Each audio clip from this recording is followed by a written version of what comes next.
So mga par, sa naging post nga po mga idol ng MP Promotion President na si Sean Gebon sa kanyang stories sa naging panayam ng ating pambansang kamao Manny Pacquiao kung saan mga idol, prangka ni sinabi ni Pacman na hindi na daw tuloy ang plano nitong laban sa January 2024 sa Las Vegas. Pero meron daw siya pasabog mga idol ngayong January 2026. Pero ayaw daw muna nito sabihin mga idol dahil gusto daw muna nito planchado ang lahat kapag inanunsyo na ang laban. Abangan na lang daw ng mga boxing fans dahil isa malaking laban daw to para kay Boss Manny. Naging maganda daw sana mga idol ang laban ni Pacman kung meron na daw siya sana titulo na hinahawakan. Akala niya daw mga idol panalo ito kay Mario Barrios sa bakbakan nila pero naging draw daw ang resulta ng laban. Abangan na lang natin to mga idol. Malaki talagang chance mga boss na makakalaban ni Boss Manny ay si Floyd. Lalo pa malaki ang pangangailangan ngayon ni Floyd sa pera matapos mapabalitan na low budget na daw si Calvo at nagbebenta na lang ito ng ari-arian.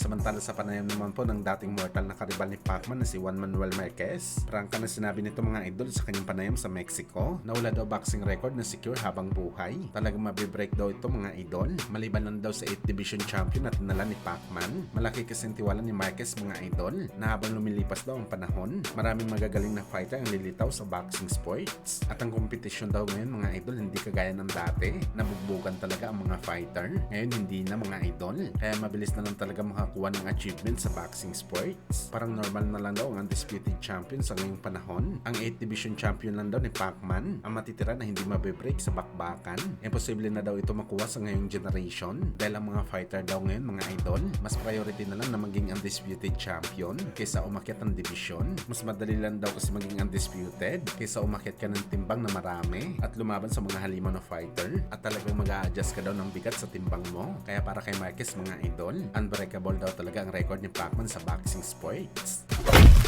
Sa kabilang banda naman mga idol, ayon nga po sa rumors na kumakalat sa social media, sakaling bumalik daw ang dating pound for pound boxer na si Canelo Alvarez sa September 2026 dahil hindi na ito lalaban sa Mayo matapos maoperahan sa kanyang injury na tinamo sa laban kay Crawford. Ayon sa rumors mga idol, magsisilbing last fight na lang daw ito ni Canelo mga boss. Ang laban nito sa September at official na daw ito magre-retiro sa boxing sports. Ulitin ko mga idol, rumors pa lang ito na galing mismo sa kampo ni Canelo. Well kagaya nga sa mga sinabi natin mga boss, naramdaman na siguro ni Canelo na malaki ng kanyang pag-decline sa bakbakan kaya oras na natapusin ang kanyang magandang karera sa boxing sports. Nahalata na natin to mga idol sa naging laban ni Canelo kay William Scal na wala na talaga ang bagsik nito sa bakbakan at na-confirm natin ito mga idol sa naging laban ni Canelo kay Crawford na dinapuan na talaga ito ng father time ang Mexican superstar.